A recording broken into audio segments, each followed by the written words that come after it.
this video, I want to talk about some interesting things pertaining to Modern Warfare 2. First of all, I made this very ambiguous tweet the other week or so ago. So is Modern Warfare 3 essentially going to be Modern Warfare 2 DLC? And a lot of people were replying to this tweet like, what on earth are you on about? What does this even mean? And I was referencing the recent rumor that sparked a month or so ago. Basically, Activision came out and said that they still have premium content for Call of Duty planned in 2023. This is of course following the rumor from Bloomberg that Call of Duty 2023, Treyarch's next Call of Duty game, has been delayed to 2024. And when this report was initially posted that more premium content is planned, people took it as, well, maybe Activision do still have a mainline Call of Duty planned for 2023. And if you are unaware with what a premium COD is, it's essentially just a paid for game, since there are still rumors circulating that there might be a free-to-play Call of Duty releasing in 2023, but there won't be a main paid-for Call of Duty game. And following on from this report being posted, the gaming journalist Jason Schreier, who I believe also broke the Bloomberg article that Call of Duty 2023 will be delayed to 2024, said that the 2023 premium content that Activision are referring to is going to be paid for Modern Warfare 2 DLC. So we've been hearing rumors for a while now that Modern Warfare 2 is apparently going to be the very first Call of Duty game that's going to be getting a full 2 years of post-launch DLC support. Of course, all Call of Duty games for a while now have had extra DLC content within their year 2, but usually it's nothing that substantial. It's just a couple extra maps, a couple extra weapons and operators, etc. along those lines, apart from Zombies Chronicles in Black Ops 3, of course. But apparently that's going to be different for Modern Warfare 2, where the year 2 content is going to be a lot more substantial and on par with year 1. But of course, with Modern Warfare 2019, Call of Duty changed their DLC model, where all of the DLC content is now free, and they remove supply drops, and instead we just have to pay for bundles and skins in the store, which are just cosmetic only for the most part, and that is the way to earn revenue whilst all of the maps and weapons are free. And so far, I think that model has been working pretty well, although I still do think that the bundles are way overpriced, but for some weird reason so many people still seem to be buying them. So it's clearly working for Activision. But apparently that's going to be changing with Modern Warfare 2, where the year 1 DLC content is going to be free just as usual, but for year 2 we're going to have to pay for, I guess, an expansion pack or something like that. It's probably just going to be a set price, and I wonder how it's going to work exactly. Is there going to be a set amount of maps within a multiplayer we're going to get in year 2, as well as DMZ content? Here's the thing though, if Activision are going to be charging for year 2 content, I feel like there might actually be campaign DLC for year 2, and we might get full-on campaign missions, because it has been rumored that Call of Duty have been thinking about having campaign DLC for quite some time, but it's never led into fruition. In fact, there was even rumors of this within Modern Warfare 2019. I know it's been something at least discussed between the developers, but it's just never been executed yet. With Call of Duty moving to a 2-year model, where we get a new Call of Duty game every 2 years, it makes sense for them to now start moving towards a campaign DLC system, where we have to pay for an expansion pack. Included in this is a whole new set of storyline campaign missions, as well as we'll get new multiplayer maps, new weapons, etc. And that is what my tweet meant by, so is Modern Warfare 3 essentially going to be Modern Warfare 2 DLC? Because if we do end up receiving new campaign DLC within its year 2, would that not essentially be Modern Warfare 3, but it's just a part of Modern Warfare 2's package? And I'll come on to the next main topic of this video in a little second, but first of all, I have an awesome message to share for you.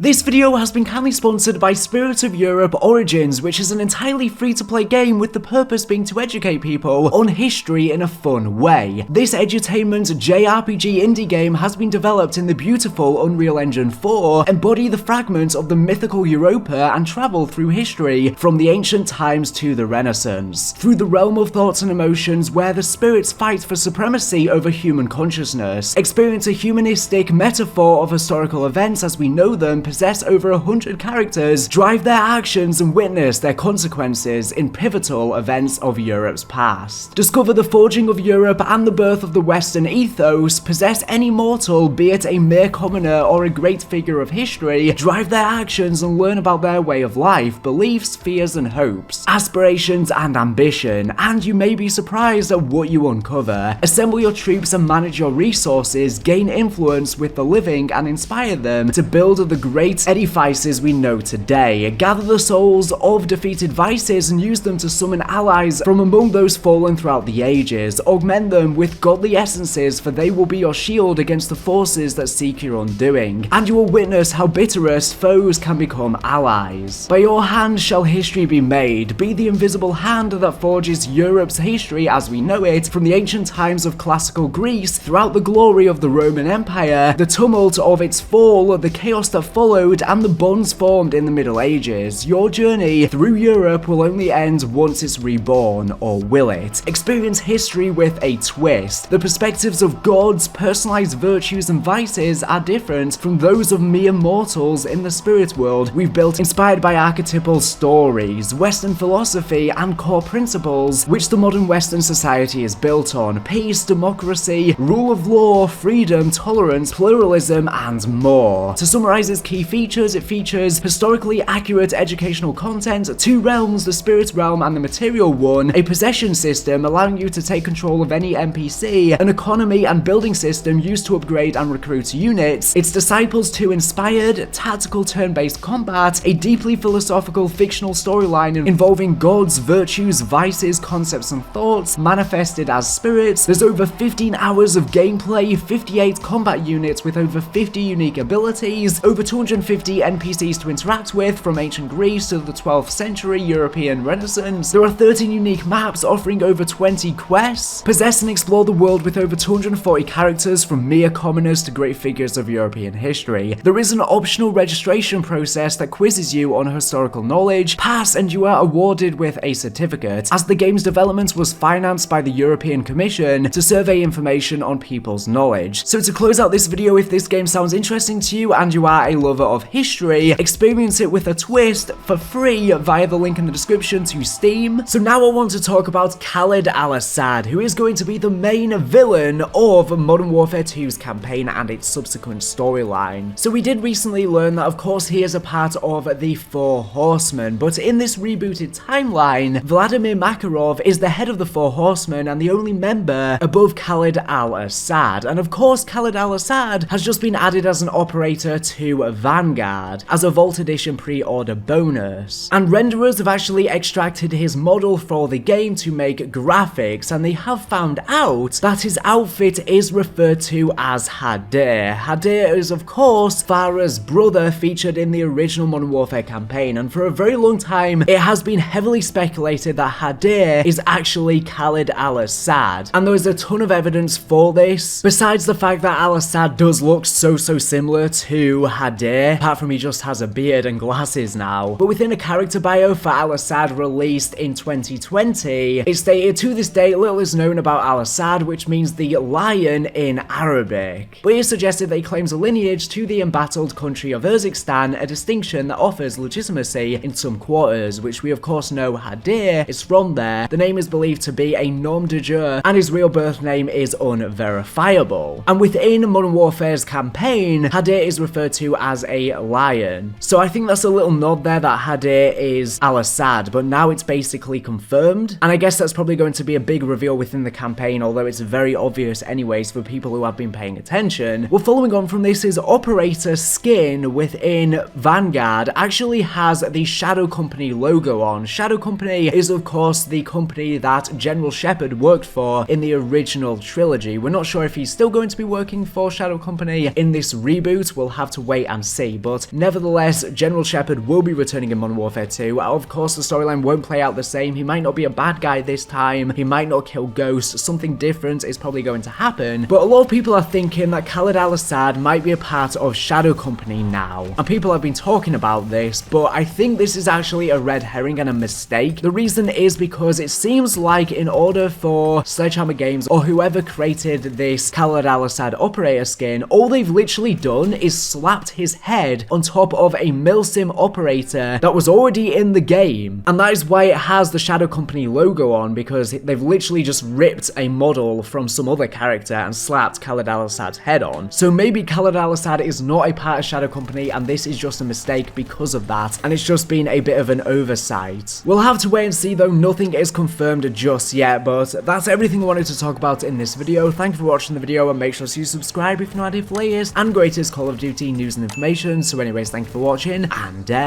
bye.